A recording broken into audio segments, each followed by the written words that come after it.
Deep in the mountains of Virginia, where morning mist clings to ancient hollows and civilization feels like a distant memory, there existed a place in 1875 that decent folks whispered about but never visited. White Oak Hollow was home to the Thornfields, a family that neighbors respected for their education, their war service, their devotion to Scripture. The story I'm about to tell began when a circuit judge discovered something impossible in the marriage records, signatures that didn't belong to the living, dates that defied logic, and names that revealed a truth so disturbing that court officials sealed the files for decades. What drove a respected patriarch to make choices that would horrify any civilized person? How did biblical scholarship become justification for the unthinkable? And what evidence did investigators uncover that made seasoned lawmen refuse to speak of it for years? Justice was finally served, but the price paid by one 17-year-old girl will test everything you believe about family loyalty and human survival. You'll need courage for what's coming next. Subscribe to stand with us as we uncover these buried truths and comment with your city and time. We love seeing where these documented accounts reach. Judge Matthias Caldwell had reviewed thousands of marriage certificates during his 15 years riding circuit through Virginia's remote counties, but the documents spread across his oak desk in the Grayson County Courthouse that October morning in 1875 contained something that made his war-trained instincts prickle with unease. The handwriting was identical across 6 different witness signatures, spanning nearly 10 years of supposed ceremonies.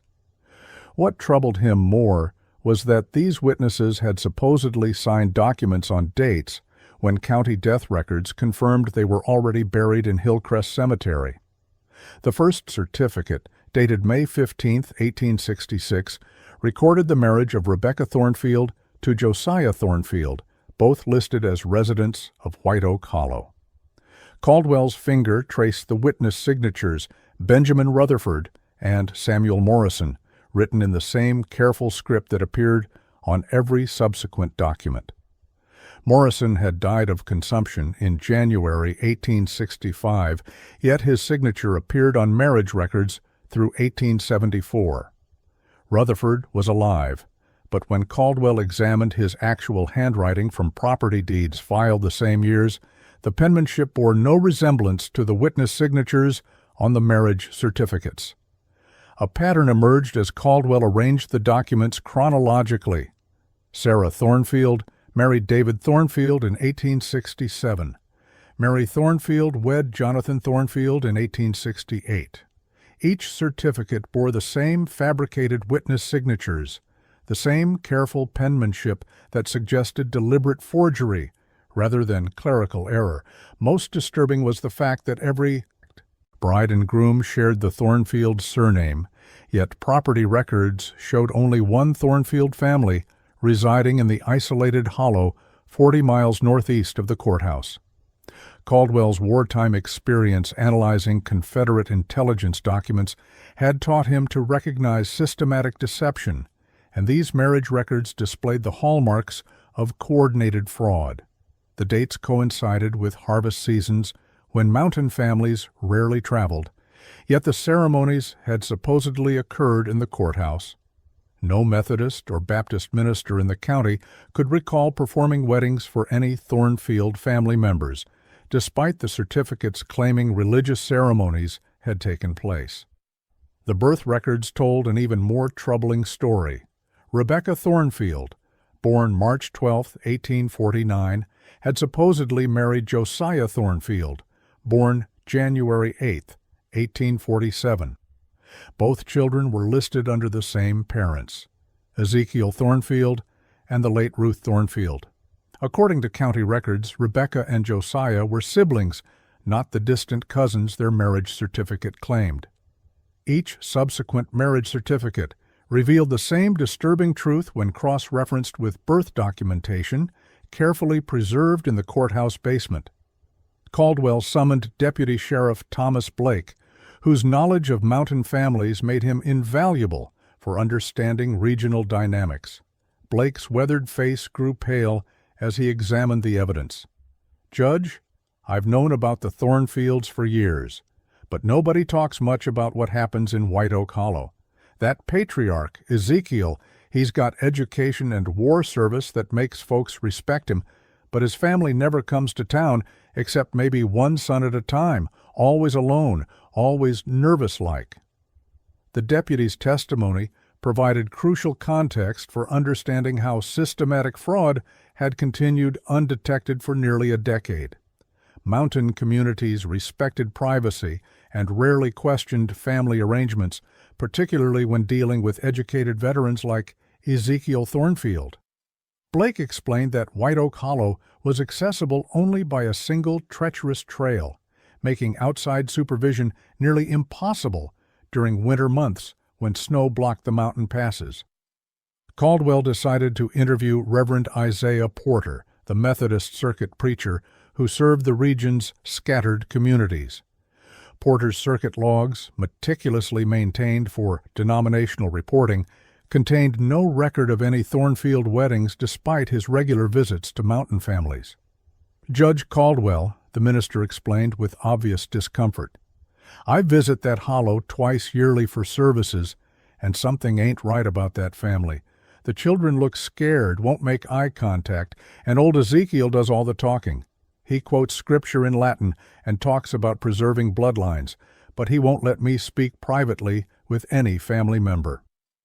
Porter's testimony revealed additional disturbing details about the Thornfield compound's unusual security measures. The family had constructed multiple cabins arranged defensively around a central homestead, with each smaller building housing what Ezekiel claimed were married couples. The preacher had noticed that these couples shared strikingly similar facial features, unusual height patterns, and nervous behaviors that suggested constant supervision rather than marital happiness. Thomas McKinnon, who operated the general store serving isolated mountain families, provided the most damning testimony about purchasing patterns that supported systematic abuse. His detailed account ledgers showed the Thornfield family bought unusual quantities of chains, rope, and medical supplies typically used for restraining injured livestock. "Judge, they come in maybe 4 times yearly, always the same son, always buying for a dozen people, but acting like he's being watched. Last spring he tried to buy laudanum without explaining why, got real agitated when I asked questions." McKinnon's records documented purchases spanning 7 years, revealing a pattern of acquiring materials that could be used for restraining human beings rather than managing normal farm operations. The quantities of fabric suggested clothing for a large family, but the repeated purchases of leather straps, metal hardware, and locking mechanisms indicated something far more sinister than typical mountain homestead needs. Dr. Henry Williamson, the county's only trained physician, had never been summoned to treat any Thornfield family member, despite the hollow's reputation for difficult childbirths and medical emergencies. His professional knowledge of mountain family health patterns made the Thornfield isolation particularly suspicious. "Judge, in 7 years of practice here, I've delivered babies and treated injuries for every family within 50 miles except the Thornfields. That's unusual, especially for a large family living in dangerous terrain." The physician's testimony raised disturbing questions about infant mortality and reproductive health in the isolated compound. Mountain families typically sought medical assistance for complicated births, yet no Thornfield family member had ever requested professional care, despite evidence of multiple pregnancies documented in the marriage records and subsequent birth certificates. Moses Garrett, the Cherokee and European mixed ancestry guide who knew every trail in southwestern Virginia, provided the final piece of evidence that convinced Caldwell immediate action was necessary.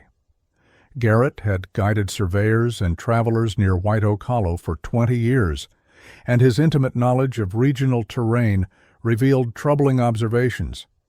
"Judge, that hollow's got defensive positions built like they're expecting attack, And I've heard sounds during hunting season that don't belong, crying, shouting, sounds that make a man's blood run cold.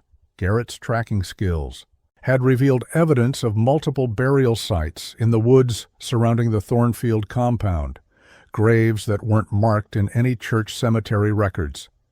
His professional reputation and cultural authority made his testimony particularly credible to mountain communities that might otherwise resist outside legal interference.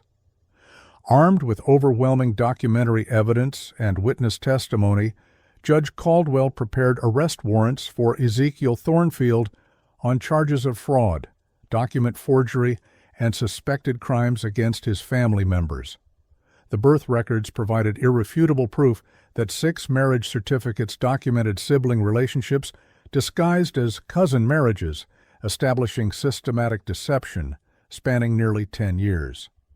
As Caldwell selected 2 experienced deputies and prepared for the dangerous journey to White Oak Hollow, he knew he was about to uncover crimes that would shock even his war-hardened sensibilities and test the limits of mountain justice. Judge Caldwell and his 2 deputies reached the mouth of White Oak Hollow as November dawn broke gray and cold over the Virginia mountains, their horses' breath creating ghostly clouds in the frigid air. Moses Garrett had guided them through treacherous switchback trails to within a mile of the Thornfield compound. But even the experienced Cherokee guide refused to approach closer, his weathered face tight with fear that 20 years of mountain experience had never produced before. "Judge, whatever you find up that trail, it ain't natural, and it ain't right." The compound spread across a natural clearing surrounded by defensive positions that resembled military fortifications more than family homestead arrangements. Caldwell's war-trained eye immediately recognized deliberate tactical planning, overlapping fields of fire, concealed approaches, and multiple escape routes that suggested preparation for armed resistance. 6 smaller cabins formed a protective circle around a larger central building, each structure positioned to provide mutual support during attack while preventing easy escape by occupants. Deputy Sheriff Blake's notebook documented the first disturbing evidence as they approached the main house. Chains and padlocks secured every cabin door from the outside, with no visible means for occupants to exit independently. Fresh scratch marks scarred the wood around each lock, suggesting desperate attempts to break free from within. The windows had been modified with iron bars welded directly into the frames, creating prison cells disguised as family housing. Ezekiel Thornfield emerged from the main building before the lawman could dismount, his imposing figure and confident demeanor immediately establishing the authority that had dominated his family for over a decade. His classical education and military bearing remained evident despite years of mountain isolation, and he greeted the officials with calculated politeness that barely concealed underlying menace. "Gentlemen, you're far from civilization. I trust this visit involves urgent legal business requiring my assistance." Caldwell presented the arrest warrants while studying Ezekiel's reaction for signs of guilt or preparation for resistance. The patriarch's calm response revealed no surprise at the charges, suggesting he had anticipated eventual legal scrutiny of his activities. "Judge Caldwell, I assume you've discovered irregularities in marriage documentation. I can explain everything through proper biblical interpretation and Virginia law regarding family governance." The first family member to appear was Martha Thornfield, 17 years old and visibly pregnant, but her terrified expression and fresh facial bruises immediately contradicted any pretense of domestic happiness. She approached with obvious reluctance, her eyes darting between her father and the lawman, as if calculating risks and opportunities for communication. Deputy Sheriff Thomas noted in his official report that Martha's left wrist bore rope burns, and her clothing showed signs of prolonged confinement. Martha's careful words carried coded warnings that Caldwell's intelligence training helped him recognize as desperate attempts to communicate danger without triggering her father's violence. Father provides biblical instruction for proper family relationships, just like Abraham and Sarah, she said, her emphasis on proper and direct eye contact suggesting the opposite meaning. Her reference to biblical siblings who concealed their relationship as husband and wife was no accident. Samuel Thornfield, 19 years old and supposedly Martha's husband, exhibited the nervous behavior of someone under constant surveillance and threat. His physical resemblance to Martha was unmistakable, identical bone structure, eye color, and facial features that confirmed their sibling relationship beyond any reasonable doubt. Court documents later recorded that Samuel's hands shook visibly during questioning, and he repeatedly glanced at his father for permission before speaking. Deputy Blake's systematic search of the main building uncovered Ezekiel's study, a room that contained evidence of systematic planning and documentation spanning over 10 years. Hand-drawn genealogy charts covered entire walls, mapping bloodlines with mathematical precision that revealed obsessive attention to genetic relationships. Biblical passages had been copied in Latin and English, with specific verses highlighted to support arguments about preserving pure family lines through controlled breeding. The most damning evidence lay in Ezekiel's personal correspondence, carefully preserved in a locked desk drawer that contained letters from 3 other mountain families practicing similar bloodline preservation methods.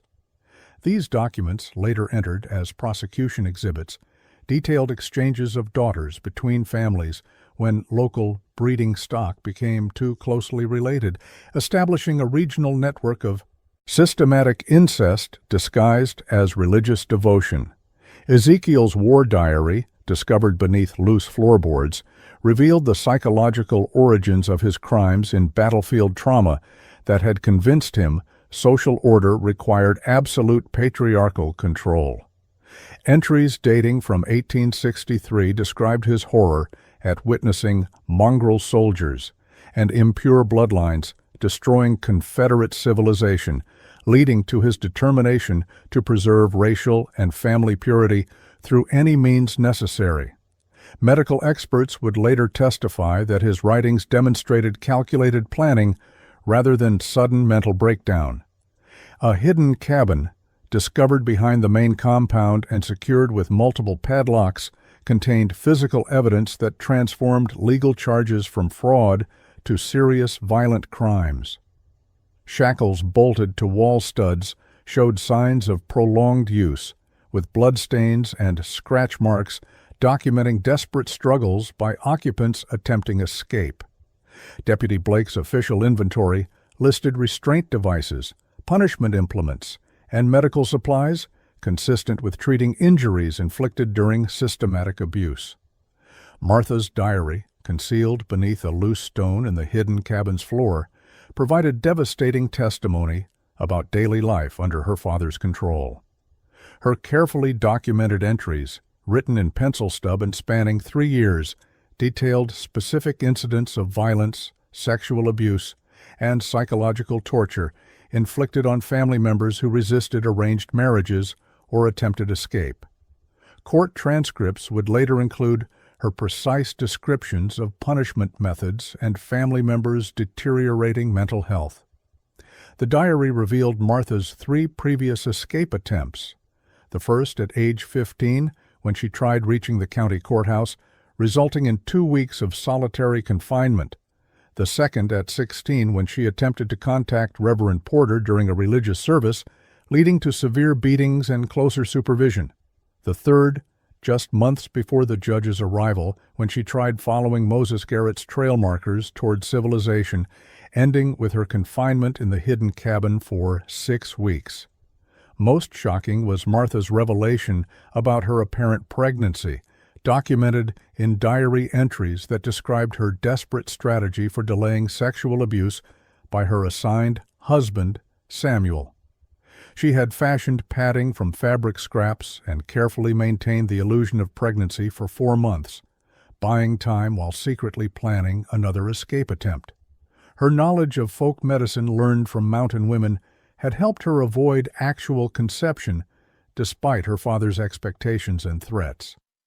Medical evidence discovered in the family cemetery, located in dense woods behind the compound, revealed 12 tiny graves marking infant deaths that Ezekiel's records attributed to divine displeasure rather than acknowledging genetic consequences of incestuous breeding.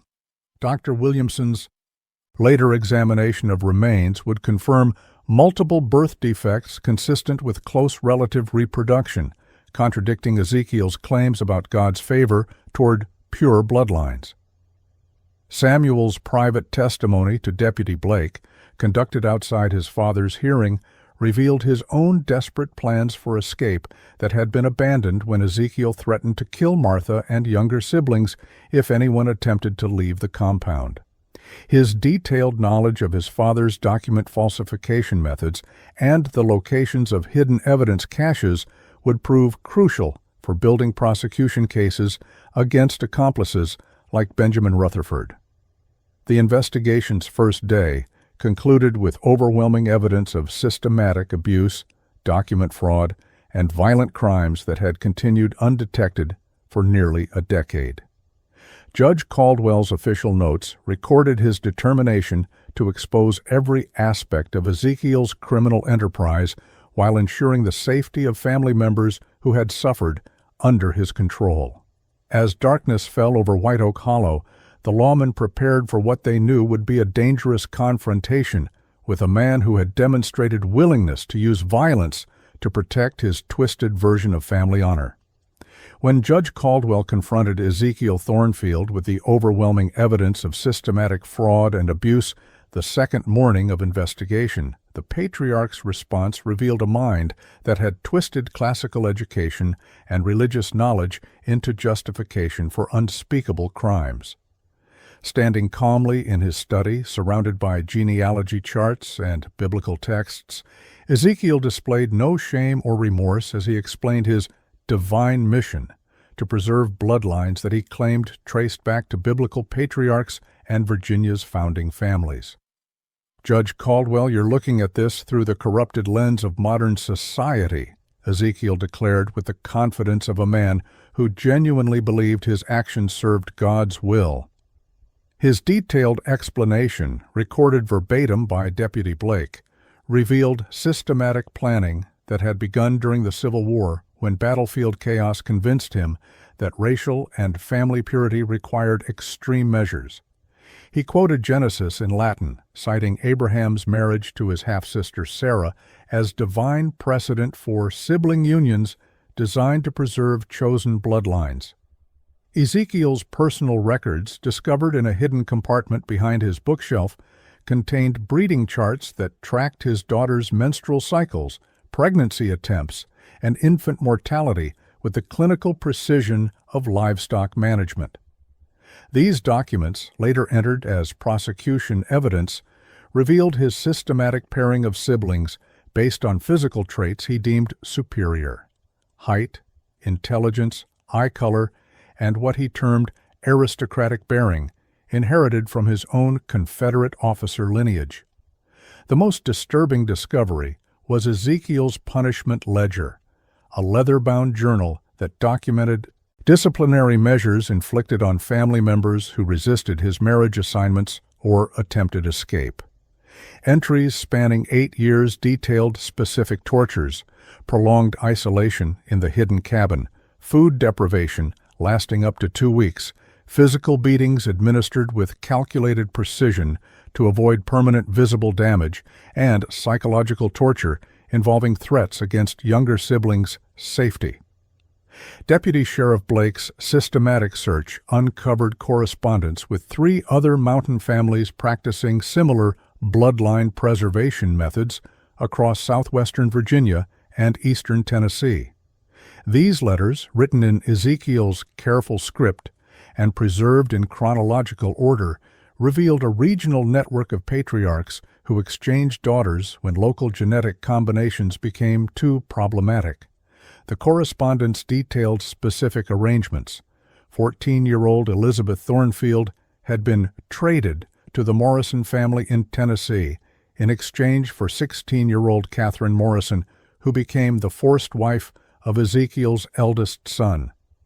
Martha's complete testimony, given privately outside her father's presence, revealed the psychological torture that had destroyed her siblings' ability to resist or escape their circumstances.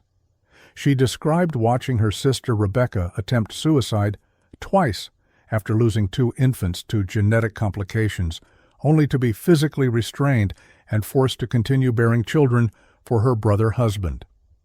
Her detailed account, recorded in Deputy Blake's official notes, documented how Ezekiel convinced his children that resistance to his will constituted sin against God and betrayal of their superior bloodline.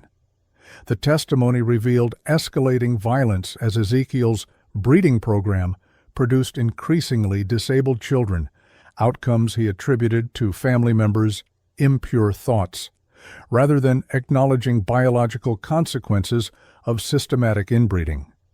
Martha described her father's rage when her sister Mary gave birth to a son with severe mental disabilities, leading to extended punishment sessions where Ezekiel accused the parents of harboring sinful desires that corrupted their offspring's development. Dr. Williamson's examination of family medical records, hidden in Ezekiel's study, documented genetic abnormalities that contradicted every claim about divine favor toward pure bloodlines. The physician's official report, later submitted as expert testimony, detailed multiple birth defects, developmental disabilities, and reproductive complications consistent with close relative breeding across multiple generations. 3 children showed signs of genetic conditions that would have been impossible without systematic inbreeding spanning at least 2 generations. Martha's diary entries, read aloud during private testimony sessions, revealed her father's increasing desperation as his genetic theories proved catastrophically wrong. She documented his violent outbursts when confronted with disabled grandchildren, his elaborate religious justifications for infant deaths, and his escalating threats against family members who questioned his methods. Her precise observations, written in careful script despite her limited formal education, demonstrated intelligence and courage that had sustained her through years of systematic abuse. The discovery of detailed architectural plans in Ezekiel's desk revealed his long-term preparation for violent resistance against legal authorities. These drawings, sketched in his own hand, showed defensive positions, weapon caches, and escape routes designed to protect his compound against outside interference. Deputy Blake's notes recorded finding ammunition stocks, manufactured weapons, and improvised explosive devices that suggested Ezekiel had prepared for warfare rather than surrender when his crimes were eventually discovered. Correspondence with Richmond-based suppliers revealed Ezekiel's systematic acquisition of materials for restraining and controlling his family members over nearly a decade. Purchase orders, carefully preserved and written in his distinctive handwriting, documented buying chains, locks, medical supplies for treating injuries, and chemicals that Dr. Williamson identified as substances capable of inducing compliance or unconsciousness in reluctant victims. The family cemetery, located in dense woods behind the compound and accessible only through concealed trails, contained physical evidence that shattered Ezekiel's religious justifications completely. 12 infant graves, marked with crude wooden crosses bearing biblical verses about divine judgment, represented genetic consequences that no amount of scriptural interpretation could explain as God's favor. Dr. Williamson's examination of remains revealed birth defects so severe that survival beyond a few days would have been impossible. Ezekiel's detailed records of each infant death, discovered in a separate ledger labeled Divine Judgments, revealed his systematic attribution of genetic consequences to family members' moral failures rather than biological reality. Entries blamed infant mortality on mother's impure thoughts, father's insufficient devotion, and siblings' rebellious spirits that supposedly corrupted bloodlines through spiritual contamination rather than genetic incompatibility.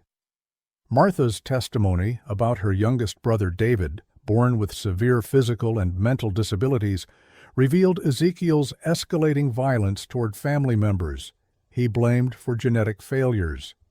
She described watching her father beat David's parents, her own siblings, for producing a child whose condition contradicted every claim about superior bloodlines blessed by divine providence. Her careful documentation of specific incidents provided prosecutors with evidence of systematic abuse motivated by delusional religious beliefs. The investigation's third day concluded with Ezekiel's complete confession, recorded verbatim by Deputy Blake and witnessed by Judge Caldwell, in which the patriarch detailed his crimes without expressing any remorse or acknowledgement of wrongdoing. His calm recitation of systematic abuse, document fraud, and violent control over his family revealed a mind so thoroughly corrupted by twisted education and battlefield trauma that rehabilitation appeared impossible. Physical evidence collected from the compound filled 3 wooden crates, restraint devices, forged documents, correspondence with accomplices, medical supplies, weapons, and detailed records of crimes spanning over a decade. Judge Caldwell's official inventory, witnessed by both deputies and later submitted to Richmond authorities, established overwhelming proof of systematic criminal enterprise that had operated undetected in Virginia's remote mountains, while destroying multiple generations of victims through calculated abuse disguised as religious devotion. The breaking point came when Martha Thornfield stood before Judge Caldwell on the investigation's 4th morning and spoke words that would shatter her family's code of silence forever. "I ain't his wife, and I never wanted to be Samuel's wife neither. We're brother and sister, and everything Papa told you about God's will is lies built on lies." Her voice trembled with barely controlled rage as she detailed specific incidents of sexual abuse, physical torture, and psychological manipulation that had destroyed her siblings' ability to resist their father's criminal enterprise. Martha's complete testimony, recorded in Deputy Blake's careful script across 43 pages of official court documents, revealed systematic abuse that had escalated over 8 years as Ezekiel's genetic theories produced increasingly disabled children. She described watching her sister Rebecca attempt to suffocate her own newborn, rather than allow another child to suffer the genetic consequences of forced sibling marriage, an act that resulted in Rebecca being chained in the hidden cabin for 3 months while pregnant with her next child. Samuel Thornfield's testimony followed immediately, his hands shaking as he confirmed every detail of Martha's account while adding horrifying specifics about their father's methods of ensuring compliance. Court records show Samuel revealed Ezekiel's practice of threatening to kill younger siblings if older children resisted marriage assignments, a system of psychological torture that had prevented escape attempts for nearly a decade. His detailed knowledge of weapon caches and defensive preparations helped deputies locate hidden evidence that would prove crucial for prosecution. Rebecca Thornfield, 26 years old and showing visible signs of premature aging from chronic abuse, provided testimony that established the systematic nature of Ezekiel's crimes from their earliest implementation.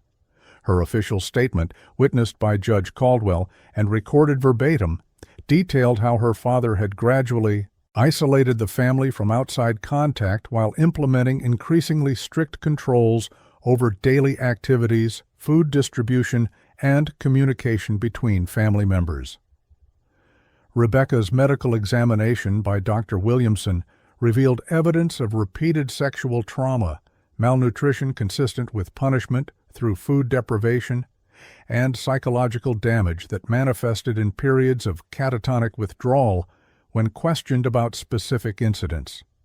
The physician's official report documented physical evidence of long-term abuse, including healed bone fractures that had never received proper medical treatment, scarring consistent with restraint devices, and reproductive complications resulting from forced pregnancies beginning at age 16.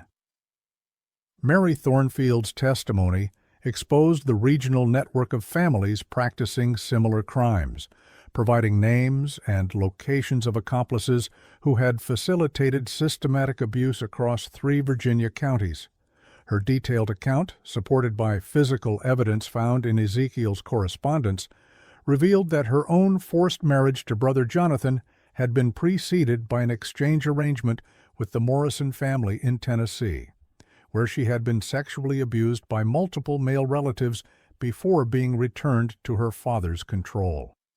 The most damaging testimony came from David Thornfield, 21 years old but physically and mentally damaged by genetic conditions resulting from his parents' forced sibling marriage. Despite his disabilities, David provided crucial evidence about his father's violent reaction to genetic failures within the family breeding program. Court records show David testified about witnessing Ezekiel beat his own parents, David's brother and sister, for producing a disabled child that contradicted claims about superior bloodlines blessed by divine favor. Dr. Williamson's comprehensive medical examinations of all family members provided irrefutable physical evidence that supported every testimony about systematic abuse and genetic damage. His official report, submitted to Richmond medical authorities and later used as expert testimony, documented genetic conditions in 6 family members that could only result from close relative reproduction across multiple generations.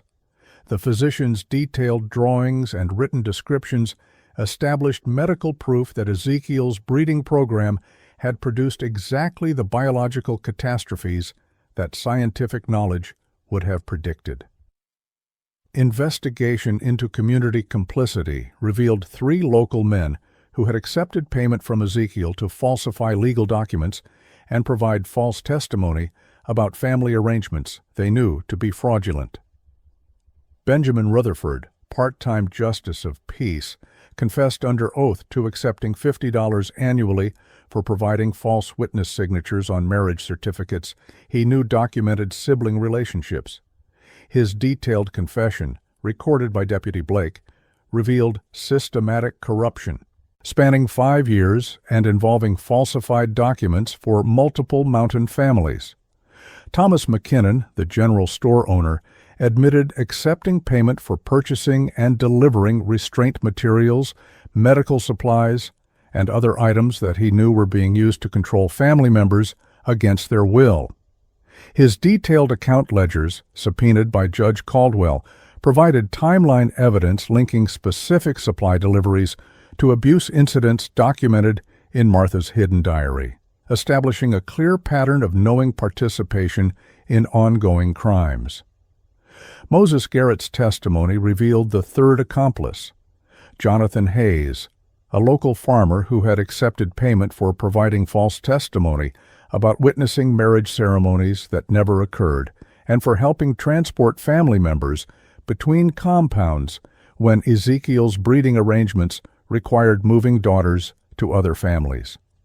Hayes's confession, obtained after confrontation with overwhelming evidence, detailed his knowledge of similar practices among 4 other mountain families. Martha's hidden diary, discovered beneath loose stones in the hidden cabin's floor, provided the most devastating evidence with its precise documentation of specific abuse incidents, including dates, locations, witnesses, and detailed descriptions of torture methods used to ensure family compliance. Her careful records, written in pencil stub over 3 years, established a timeline that correlated perfectly with physical evidence, medical findings, and testimony from other family members, creating an unbreakable chain of proof for prosecution. The final confrontation occurred when Judge Caldwell presented formal arrest warrants charging Ezekiel Thornfield with rape, incest, fraud, document forgery, child abuse, and conspiracy charges that carried potential sentences totaling life imprisonment. Ezekiel's initial response revealed a mind still completely convinced of his righteousness. You're arresting a man for following biblical commandments and preserving bloodlines that God Himself ordained. Abraham married his sister Sarah, and the Lord blessed their union. Ezekiel's calm demeanor shattered completely when Martha stepped forward and publicly denounced him as a false prophet whose twisted interpretation of Scripture had destroyed her family through systematic abuse disguised as religious devotion. Her courage in speaking truth directly to her father's face, despite years of conditioning that such defiance meant severe punishment, inspired her brothers to take action that would end Ezekiel's reign of terror forever. Samuel and Jonathan Thornfield physically restrained their father when he reached for weapons cached in his study, choosing justice over filial loyalty for the first time in their adult lives. Their decision to protect Martha and support legal authorities rather than defend their abuser marked the definitive breaking of Ezekiel's psychological control over his family. Deputy Blake's official report documented that Ezekiel's own sons applied the restraints and chains that their father had used to torture family members for nearly a decade. The arrest scene, witnessed by all surviving family members and recorded in official court documents, marked the moment when Ezekiel Thornfield's criminal enterprise finally collapsed under the weight of truth courageously spoken by victims who had found strength to break their silence. Martha's final words to her father, recorded in Deputy Blake's notes, demonstrated the moral victory that legal justice would soon formalize. "You told us God wanted this, but God wants families to love each other, not hurt each other. You're the devil, Papa, and now everyone's going to know it." Physical evidence collected during Ezekiel's arrest filled 5 wooden crates with documentation that established beyond doubt the scope and systematic nature of crimes that had continued undetected in Virginia's remote mountains for over a decade. Judge Caldwell's inventory included restraint devices, forged documents, correspondence with regional accomplices, detailed breeding charts, punishment records, and Martha's diary, creating an evidentiary foundation that would ensure justice for every victim of Ezekiel's twisted interpretation of family loyalty and religious devotion. The Richmond courthouse had never witnessed such overwhelming evidence of systematic criminal enterprise when Ezekiel Thornfield's trial began on March 15, 1876, with spectators filling every available seat to hear testimony about crimes that had shocked even experienced court officials. Prosecutor James Hamilton presented 47 pieces of physical evidence during his opening statement: forged marriage certificates, breeding charts written in Ezekiel's own hand, correspondence with accomplice families, restraint devices used for torture, and Martha's diary documenting specific abuse incidents with dates and witnesses that correlated perfectly with medical evidence. Judge Caldwell's meticulous presentation of documentary evidence consumed the trial's first 3 days, with court stenographers recording detailed testimony about falsified records that had concealed sibling marriages for nearly a decade. Ezekiel's genealogy charts, displayed prominently before the jury, revealed his systematic tracking of family breeding patterns with mathematical precision that demonstrated calculated planning rather than sudden mental breakdown. His punishment ledger, read aloud by Prosecutor Hamilton, documented specific torture methods inflicted on family members who resisted forced marriages or attempted escape. Martha Thornfield's testimony electrified the packed courtroom as she described 8 years of systematic abuse while maintaining composure that impressed even skeptical observers who had questioned whether mountain families could be trusted to tell truth about their own circumstances.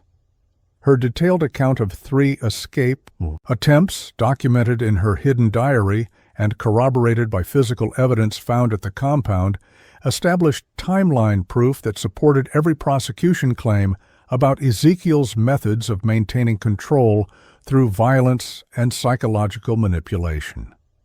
Dr. Williamson's expert medical testimony provided irrefutable scientific evidence that destroyed Ezekiel's religious defense completely.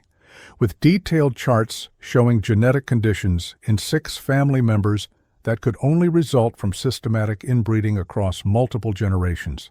His professional documentation of birth defects, reproductive trauma, and psychological damage supported victim testimony while contradicting defense claims about divine favor toward pure bloodlines. Court records show jury members visibly reacted with horror when shown medical drawings documenting genetic consequences of forced sibling reproduction. Samuel Thornfield's testimony revealed his father's systematic threats against younger siblings that had prevented escape attempts for years, establishing psychological torture as a key element of Ezekiel's control system. His detailed knowledge of weapon caches, defensive preparations, and correspondence with other criminal families helped prosecutors demonstrate that systematic abuse had been coordinated across multiple mountain communities rather than representing isolated family dysfunction. Ezekiel's defense attorney, Richmond lawyer Charles Morrison, attempted to argue religious freedom and family governance rights, but his case collapsed when prosecutors presented Ezekiel's own writings documenting calculated criminal planning rather than sincere religious belief. The defendant's calm recitation of biblical justifications for systematic abuse, recorded verbatim during his arrest, demonstrated unrepentant commitment to continuing crimes that had destroyed multiple generations of victims through calculated violence disguised as spiritual devotion.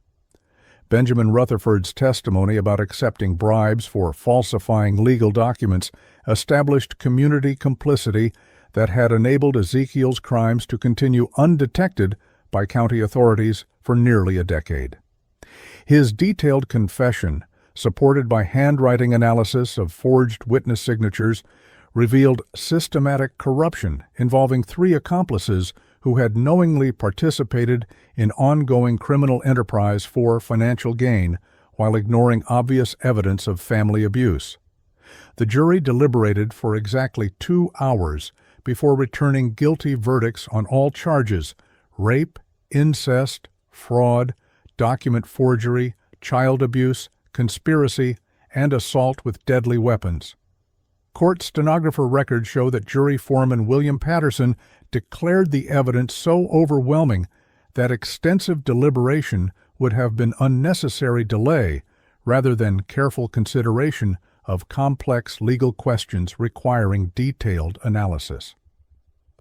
Judge Harrison's sentencing hearing, conducted immediately following the verdict, resulted in life imprisonment at Richmond Penitentiary with no possibility of parole, a decision that reflected the systematic nature of crimes spanning nearly a decade and involving multiple victims across several families. His official statement, preserved in court records, declared Ezekiel's actions an abomination against God, nature, and civilized society that requires permanent removal from decent communities to prevent further harm to innocent people. Martha Thornfield married Thomas Whitman, a local farmer of her own choosing, on June 23, 1876, in a ceremony witnessed by Judge Caldwell and performed by Reverend Porter at the Methodist Church, where she had once desperately tried to seek help. Her wedding, documented in legitimate church records and celebrated by the entire community, marked her complete liberation from her father's control and her successful transition to normal family life built on mutual consent rather than violent coercion. Samuel Thornfield relocated to Western Virginia, changed his surname to Whitmore, and established himself as a skilled blacksmith whose services were valued throughout the region despite his family background. Marriage records show he wed Margaret Sullivan in 1878, raising 3 children who never learned their grandfather's identity, and grew up believing their father was an orphan who had overcome difficult circumstances through honest work and community respect. Virginia legislature passed comprehensive marriage licensing reform in 1877, requiring enhanced documentation, mandatory waiting periods, and investigation protocols for suspicious family relationships that had been exposed by the Thornfield case. County clerks received training in document analysis and fraud detection, while circuit judges gained expanded authority to investigate unusual marriage patterns in isolated communities where systematic abuse might occur undetected by normal legal oversight. Ezekiel Thornfield died in Richmond Penitentiary on January 14, 1889, at age 66, after 13 years of imprisonment, during which he never expressed remorse for his crimes or acknowledged the suffering his actions had caused. Prison records show he maintained religious justifications for systematic abuse until his death from pneumonia, refusing visits from family members who had successfully rebuilt their lives beyond the reach of his twisted influence. Martha Whitman lived to age 73, becoming a respected community leader who privately counseled abuse survivors throughout southwestern Virginia, while raising 5 children in a loving household that demonstrated healing was possible after systematic trauma. Her death in 1931 marked the end of a life dedicated to proving that victims could overcome even the most severe abuse through courage, community support, and access to justice systems committed to protecting innocent people from criminal exploitation disguised as family loyalty or religious devotion.